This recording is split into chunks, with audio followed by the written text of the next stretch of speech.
So, well, first of all, just thank you very much to our last lightning talk speaker. My wife actually is an assistant secretary for the Philippine Department of Foreign Affairs and has just hosted a disaster response, a DRR meeting for ASEM, which is the group of Asian and Pacific countries, all the way from China over to the US and Canada. So a heartfelt thanks to anybody who was involved in the Typhoon Yolanda aftermath from both of us. Thanks. To myself, then I was 21 when I started OpenStreetMap mapping. And then I got involved spearing our license change process, and suddenly my hair went white, and I suddenly find myself in my mid-50s. I possibly connected, I don't know. But the result of it was that, and certainly now 2 years later, we have quite, I think, a very good legal licensing ecosystem. So I thought I'll just start with a little theatre just to describe what that is. So no expense spared here. So essentially we've got a group of documents like this. So the first document is the contributor terms, 2010. Now the thing about the contributor terms, it's almost like a constitution, and it's very difficult for us to change it. That's by intent. Add to it, yes, but actually take bits out, no. Add to that then the license itself, 2011. The contributor terms is putting data in, and the ODBL is taking data out. Now the thing about the license is we can change it a little, or we can throw it away and replace it with something else. So that's two documents, and then there's now a third document, which is sort of a bit of the focus of today's talk. We're in a pioneering situation, we'll see that in a moment. Community guidelines. So a set of 3 documents, and we can simply keep adding to those, and they're basically, the community guidelines are, we explore different issues, come to some sort of resolution, and move on. So the slides then, what I've done is on the wiki you will find a page called State of the License, so I've tried to link everything to that. So I'm going to try and move just as fast as I can through these.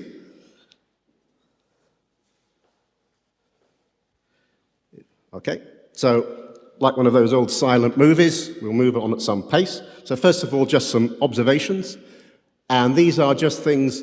The license is a tool, it's just a tool, so we have to think what's behind it, why are we doing it, why do we want it. So these are my own observations. So the first of all is the conclusion from this slide is open licenses have been around for a long time, but we are actually in a third wave down the bottom, and we only really started with a choice for everybody in 2011, so very young. And the other conclusion from this is, if you look up at the top, if you're writing computer source code, there's a very obvious distinction between the person who wrote the code and the person who uses it. As you go down the list and you come into what we're doing with data, that distinction really starts to blur, and there can be some issues involved with that.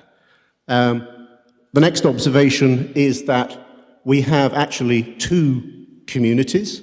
So we have contributors and end users, and I'll come on to the point of that. And there is actually a third one, is also, I think, very important at this moment in time, is the end user contributors. So this observation is why I really got involved in licensing rather than just going out and mapping, and I've made this personal because it's what motivates me, is we have to think long term. Basically the point of it is there's a very old data out there which is very useful now. I'd like our data to be useful way into the next century.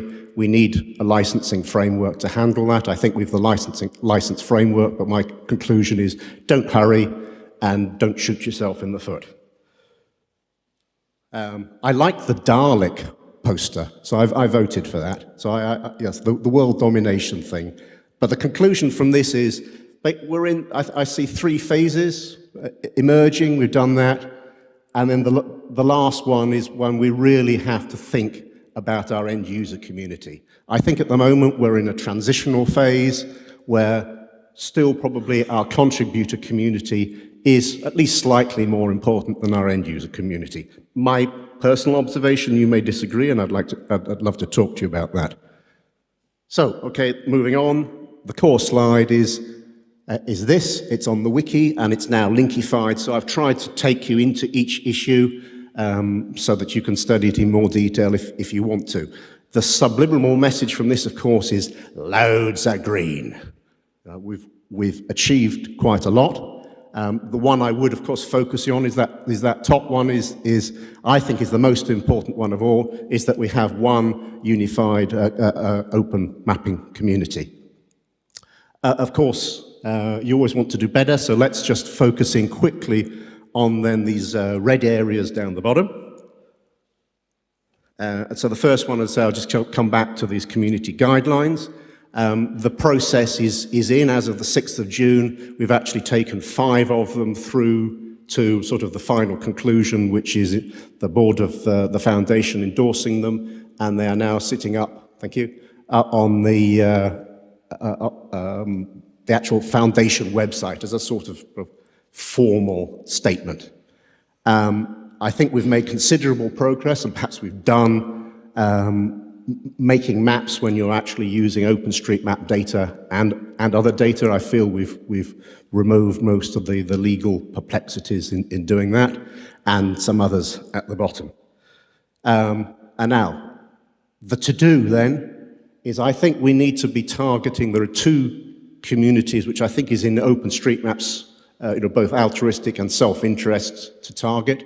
The first one is what I'm calling now, so these mostly, not necessarily, but mostly commercial, transitional end-user contributors. So these are companies that would like to use OpenStreetMap data exclusively, can't because it's not good enough. So they'd like to have a situation where they can be using OpenStreetMap data and their own data. Their motivation is that this other data is expensive, they contribute to OpenStreetMap, and eventually they can switch this off. There are some issues involved there, and so some of these new, let's say immature community guideline topics are intended to address those. I think this is, we move on then. So the last issue I'd like to just present to you then is license compatibility. Both the open database license and now the Creative Commons number 4 suite have this compatibility clause in them, which basically sets up a mechanism so that you can say, well, and this other open license is compatible. I think that's very important. We really haven't made a start on it from the ODBL side, but I'm very pleased that Diane Peters, I think is actually she's the Chief Legal Counsel of Creative Commons, is taking a very personal interest in that.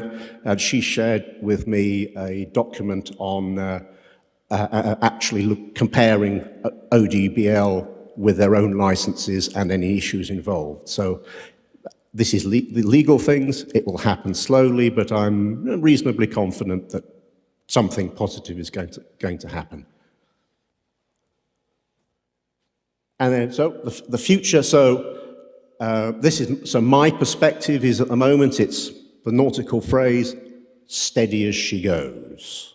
Work to do, but we'll just keep on going slowly. We're doing something pioneering and interesting. Let's continue. So that's all I wanted to say. We've now, Alex?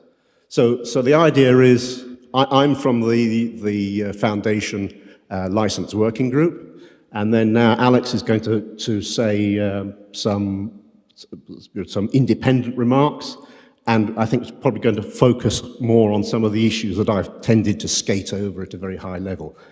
So Alex, over to you. Alex will speak for about 5 minutes, and then we have plenty of time for any discussion you want to make. I'm seriously interested in hearing what you personally think about things, and it's something also we can continue over today and tomorrow. I'll be here. Thanks.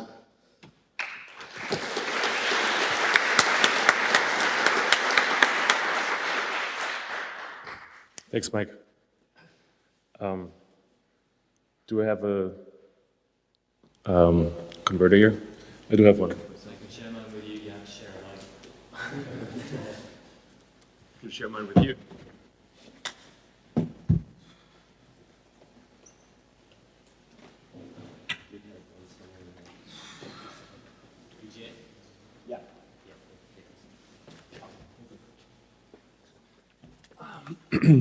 So, as I'm setting up here, I want to thank Mike and everybody who was involved in the current licensing working group, but also everybody who was ever involved in working on licensing in OpenStreetMap. This is tremendous work. I know it's not always fun. I know myself very dearly that it's not always fun. So I really want to thank them, and it's almost like worth like a separate round of applause here. So let me close this here and see whether my computer is actually connecting.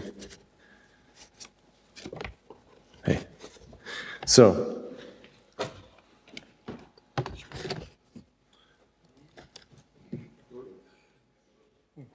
Oh yeah, so it looks a little bit like I'm not mirroring, right? Let me fix this here real quick.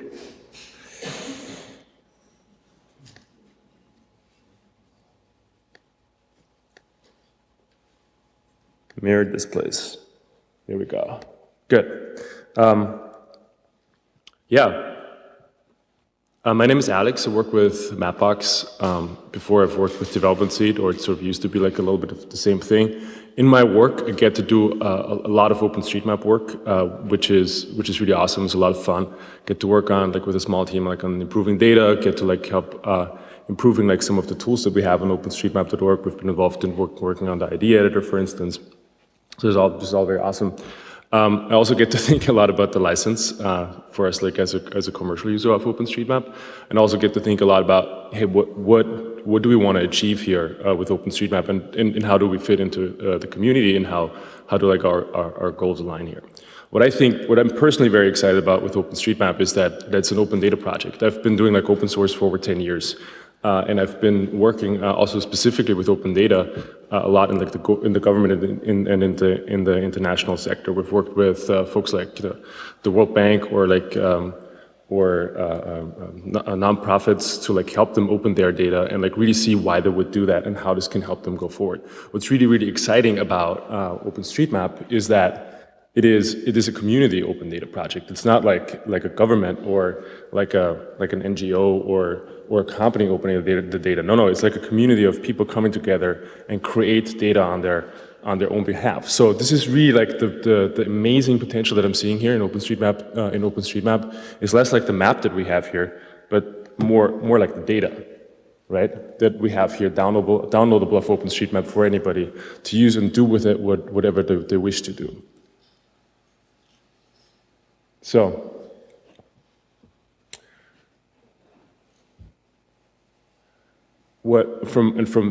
From there, what I think is happening right now is that we have a situation where the world around us is like radically changing, right? We have more and more institutions coming online and offering their data in the open. Like there's the open government movement. There's a lot of open data coming online right now. That is also being used in OpenStreetMap. Like I'm going to show you like in an example later in a second. But at the same time, like we have more and more institutions, organizations, companies using data in completely new ways, right? Like they start to realize, look, this is amazing. Like there's amazing potential in working with data, but it also becomes like a real possibility as tools become much more accessible, and especially in the geospace, as computation power becomes much more accessible. Like anybody can go on AWS now and spin up like a huge Hadoop job to do like MapReduce on like global data sets. This is something that hasn't been possible before. And this is where OpenStreetMap's real disruptive power now becomes that this is data. And there very specifically, like the problem that we're starting to run into now is that OpenStreetMap's utility, the use cases that we can cover with OpenStreetMap are limited by the share-alike license that we have.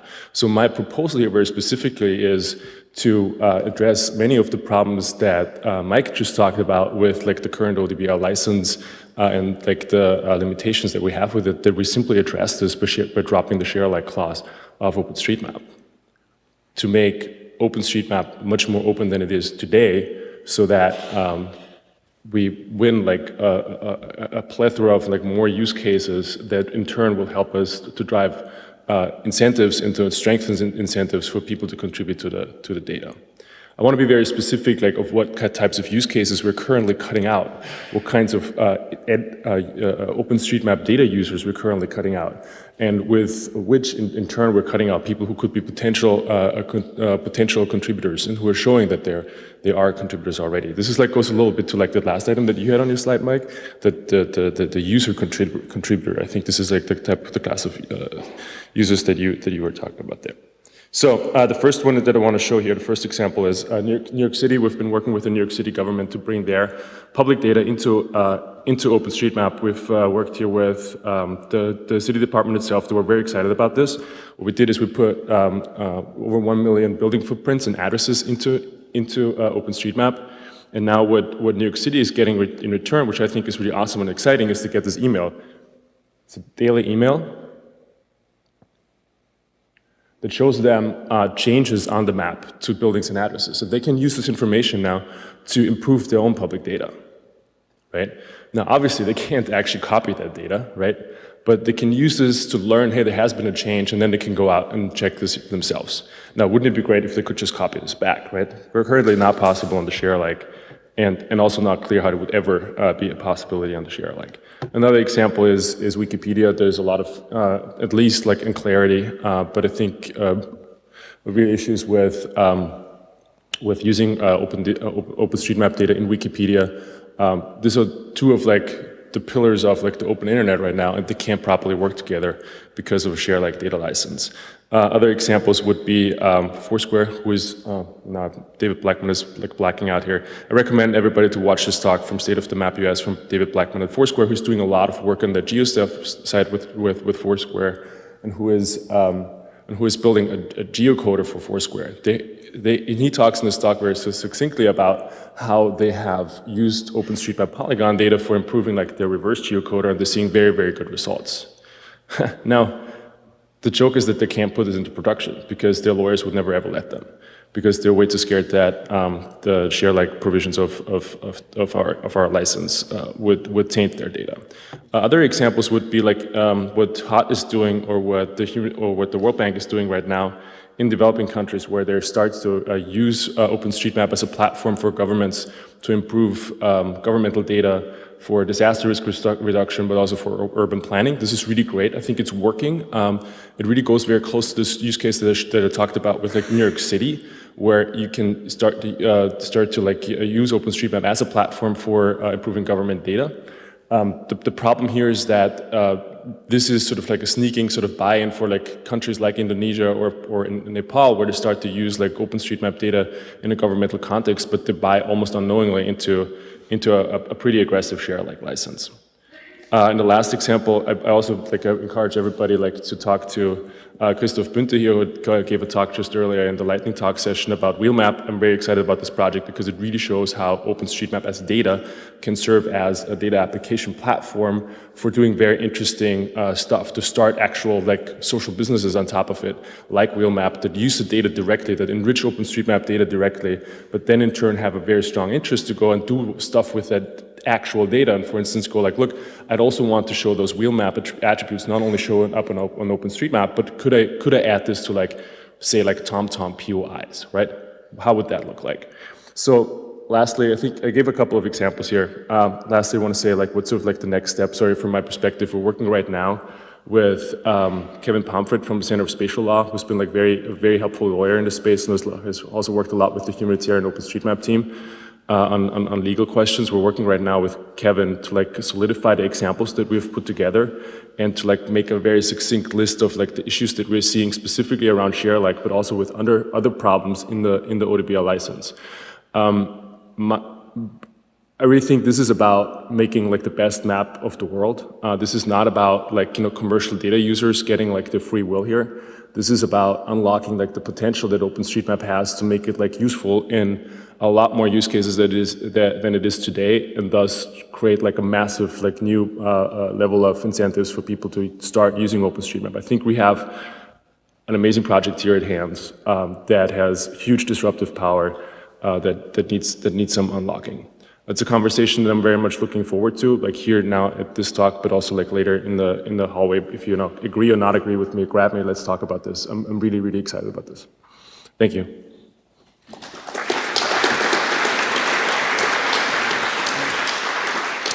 Okay, thanks Alex, thanks Michael. I think we have a lot of minutes left for a question. If there are any questions about licensing, you have the two experts here on stage. No questions about licensing? It's so interesting, and lunch is coming, but we have a question here. Can I control a licensing debate? This could be lots of fun. I'm very interested by the fact that sort of Alex has reawakened the question of whether we should be share-alike or not in the future. I mean, I've been involved in OpenStreetMap for 10 years minus a few months now, and have always been of a public domain mind. I think the problem with share-alike, although it's a very noble concept, is that you have a lot of collateral damage and people who can't use the map, even though they'd like to do good stuff with it. The one thing that really worries me is not the New York public authorities doing stuff. That's great. It's not Mapbox doing stuff. It's not anyone in this room really doing stuff. It's the possibility of what I might call a bad actor, a really, really big company. And, insert your favorite bogeyman here, whether it be Google, Apple, Samsung, Amazon, whoever you don't like, but someone big who can use our data to shortcut a whole bunch of their own collecting effort and then not have to give anything at all back to the community, just use it to kickstart their own project. And you can imagine one of the big map providers using that and then saying, okay, thanks guys, we've now got a better map than you. We've got our own editing software and we've got more users than you. Been nice knowing you. How do both of you see tackling that in the future? Okay. It's very interesting you're saying that as a very well-known PD advocate.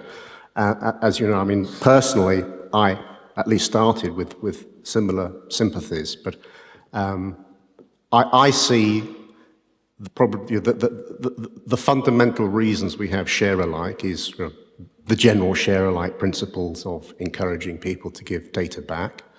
The second reason is that, this is the thing I wanted to emphasize on those slides, is we have a user community and a contributor community, and the needs of each community are not necessarily exactly the same, and we need to, but through time, that will change.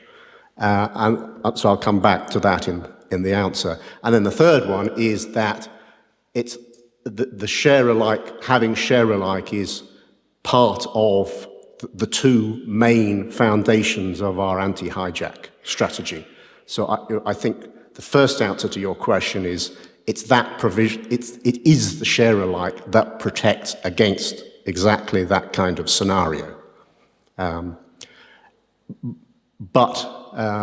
I think that our main weakness is it's not actually losing people who look at maps, because we don't do maps, we do map data. But we do have a risk of having our contributors hijacked. And so that's now why I personally feel that, at least for the moment, it is most sensible to have a share-alike license. That's very important. I do feel that will change in the future, but again, the point of the slide with 2,182 is that we have a very long time to think about those questions. Thanks, Richard. Alex? So I have a very different perspective on this one, and this is it. The CIA is using our data, right? The CIA is using our data. They're not giving anything back, right? So share alike is number one, not actually protecting us from like, evil actor X, like using OpenStreetMap without what exactly, giving back what, right? Now, number one. Number two, I don't think that there is a future in this project. I don't think that there's a future in this project without open data. Like, you cannot do what OpenStreetMap is without making an open data project. You can make like a map, Google Map Maker kind of thing, right? That will draw some contributors, right? But you will not be able to like stand up like the backbone of a community that we have here that creates like the entire world on the map, that puts the entire world on the map. I don't think this is, I'm convinced this is not possible without like the integrity of an open data project. So yes, I think commercial players who want to not play nice could even use our data even more so than they are today, right? But in turn, like this is like missing the point, right? Like this is an open data project. OpenStreetMap is a community, and they cannot take this away, or they cannot build this without actually the integrity of an open data project. That's my take on this. Okay. Further questions? Or like Esri is using our data, right? Are they more evil than CIA? I'm not sure. They break the line. My question was about the New York experience. What I don't understand is they are releasing some data, some geographical data as open data, and they are putting it in OpenStreetMap, right? This is premise is correct. And the second point is I don't understand why then cannot copy back those data, because if they are putting this data in OpenStreetMap in the first place, the license is compatible, and on the other end, if they want to copy back the data, well, they have to worry about the share alike only if they want to reshare those data again. And if we are talking about the first data set, then the license is still compatible. So where is the problem? Can you expand on this? So New York. So number one, like the way the data got in is like we did an import project. It was involved in that. It's almost done right now. You can check it out on jobs.openstreetmap.us/tasks/2. Tasks.openstreetmap.us/jobs/2. Number one. Number two, New York City data is public domain data, right? So there's a one-way compatibility between public domain and ODBL. You can move data from public domain that is in the public domain into an ODBL data set, but you can't do it the other way around. If we took OpenStreetMap data and put this into the New York City data set, the New York City data set would have to be licensed under the ODBL. You could not go and take OpenStreetMap data, put it into like the New York City data set, and then say, oh, this is all public domain. You would essentially create a way of like public domaining OpenStreetMap data, which is not possible specifically under the ODBL. So there's like a one-way compatibility, right? We can move data from the New York City government into OpenStreetMap, but we cannot move like OpenStreetMap data into the New York City government. Do you want to say something to that, Serge? Because I saw like you were like raising your hand. And I'd also like to add a comment. Yeah, I mean, it might be the same comment that Michael's going to make. That is true unless the foundation were to make an arrangement, which they could. So the foundation could make an arrangement with New York City or any government entity or any entity at all that would say, we make an exception to the ODBL for this data under these terms. And so Alex is completely correct. Under the terms of the license as it stands right now, that it's a one-way street from public domain to ODBL, but the foundation, which owns all the data, could create an exception. Yeah, thank you. So I'd forgotten that one. Yes, I was actually looking through our voluminous stuff on legal issues on our website, and I actually found that was actually discussed. So yes, we have the ODBL, but there is actually nothing to stop us, and I emphasize us, not the foundation, saying yes, we could make special exceptions provided that it is under an open and free license. I think we would be very cautious about doing that, and probably we should, the contributor terms say, if you want to have another license, there should be a vote. So I think that would be the mechanism. So it would be a fairly seriously considered process. So, and then the other comment that I wanted to make is, yep. So the example Alex pinpoints, yes, it is more general. So, for example, the Finnish governments and the South African governments have very kindly, sort of very formally, provided us with street data, certainly for South Africa, for the whole country. What they would like to be able to do is when OpenStreetMappers go and find something wrong, they can monitor what happens in OpenStreetMap, see there's a change in a particular town, and then they can go and update their own data. That's potentially not much of a problem, because actually why would they actually want to use OpenStreetMap data? They can use it as a reference. They say, something has happened here, we need to target one of our surveyors, go up there, find it, and put it into our own authoritative, but perhaps more accurately resolved data set. So thanks. Next question. Okay, I'd like to have one further contribution.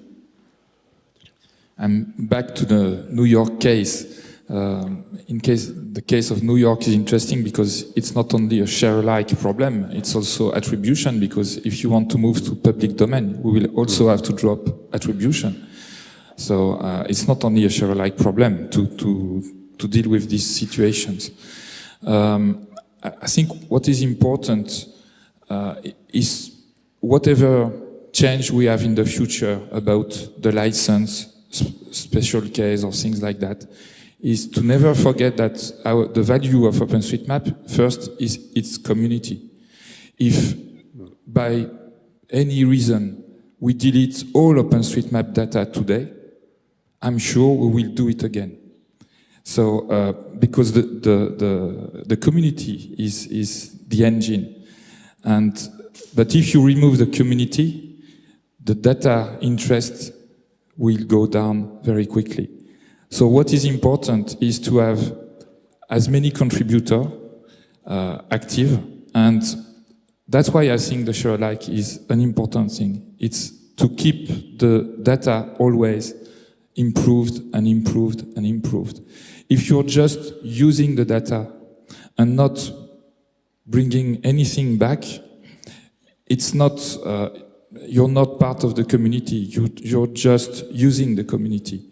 And we have to find a way to balance, and maybe some exceptions, because when I see New York providing all their address, they are providing something.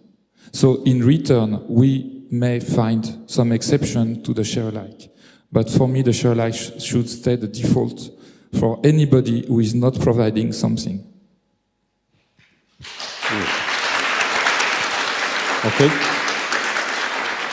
I don't think that needs a response, really, does it? Okay.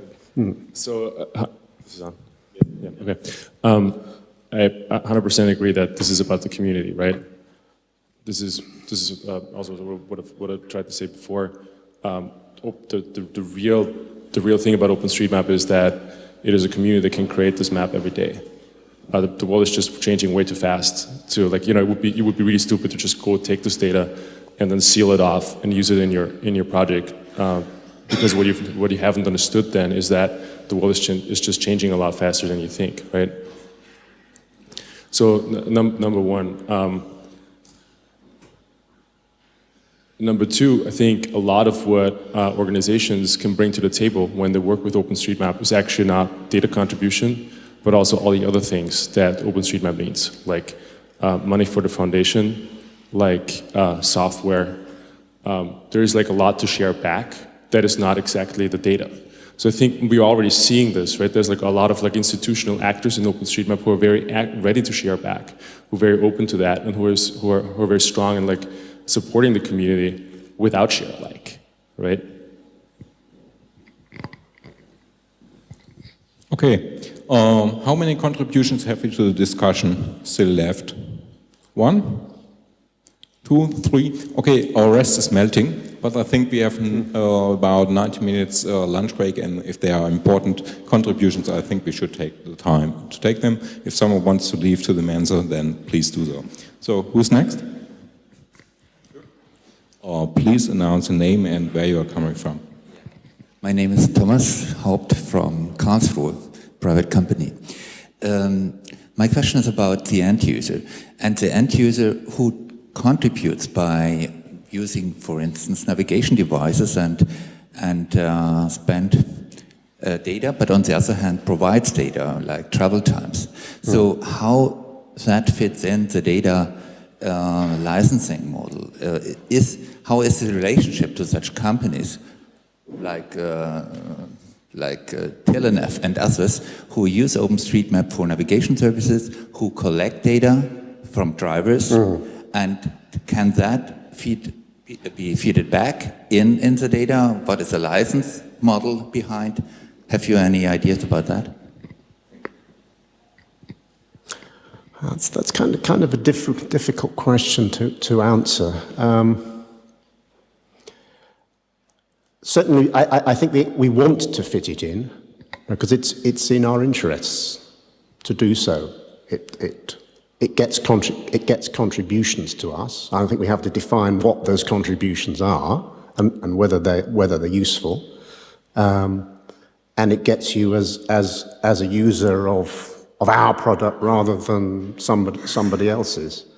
I think in all these issues, one of the problems we have is if we talk about general hypothetical cases, we don't get anywhere. So we actually, I mean, in your case, come and talk to me, and I'd just like to understand what you and your company want to do, and then one, I can answer your question, and two, I'll learn something interesting to help us move along. My short here is real quick. Usually, like when it comes to data that you'd like to put into OpenStreetMap, the whole like sort of share like an ODPL discussion is secondary. Like all you want to look at is like this first document that Mike showed, which was like the contributor terms, and you want to make sure that your data complies with those contributor terms, and you want to be sure that you're comfortable that your data directly or a derivative of it will be showing up in OpenStreetMap under the ODPL, but there are no licensing implications for the data that you already own, right? Okay, further contributions? Please announce a name and country. I am Ilya from Russia. I'm also one of public domain advocates. And in light of recent discussion, I understood that it's not still time for moving to public domain. In light of Google Map Maker, we still have to maintain share-alike laws. But it's important to understand that not now, but maybe in 50 years' time, the public domain on OpenStreetMap data is basically inevitable. Maybe in 20 years' time, we'll drop share-alike, and there will be a very open license on OpenStreetMap data. And it worries me that last year it's something of import inferno in OpenStreetMap community with like basically everyone looking for any scraps of data to import in database, sometimes forgetting about license. So like, I'm not using the data commercially, just importing it in OpenStreetMap data, so let's import non-commercial attribution, so on. So it's important to remember that while now I think we won't move to public domain, but everyone should think that there will be more open license on OpenStreetMap data, maybe not now, maybe not in 10 years' time, but it will be done. Okay, thanks, Ilya. Comments? Okay, well, so just the comment. I mean, personally, I think we are very much in agreement on that. I stress personally because I have to listen to everybody and take everybody's into consideration. And also, at my age, I may not be an active mapper when that happens and take no part in it whatsoever. But the mechanism is there if and when that sort of event takes place. Thank you. Okay, further contributions? Okay. Please, the name and the country. My name is Kirill, I'm from Russia. For me, attribution share-like principle is very important, and I was sure that ODBL licenses attribution share-like for data. But recently I have tried to read the legal code of the license, and for me it was, I found that the text of the license distinguishes between derivative database and produced work. And it seems that for produced work, it's no longer share-like, just attribute. Is that correct? That is basically correct. And the strange thing for me is that the license does not tell what exactly is produced work and what exactly is derivative database. For tiles or printed map or other rasterized map, it can be considered as produced work. But what about, for example, converted files for Garmin or Osmond or something like this? Are those files derivative database or produced work? So yes, the ODBL is silent on laying out this exactly. So we actually, one of our community guidelines, I think it is number 2, actually, which directly it directly answers the question you've asked. In most cases, it's very obvious, as I think you're already saying. However, you do have a small group of things in the middle where you're scratching your head. So the community consensus on that is you make your decision by saying, well, what was the primary purpose you made this? So I think for Garmin files, it's a vector database. But usually the primary reason you made it is you're displaying a map. It's a produced work. So I think it is actually quite easy. The one interesting thing at the moment is the vector tiles. What are they? That's going to be an interesting one. So have a look at our wiki community guidelines produced work. I hope that helps you. If it doesn't, please feel free to email us. Okay.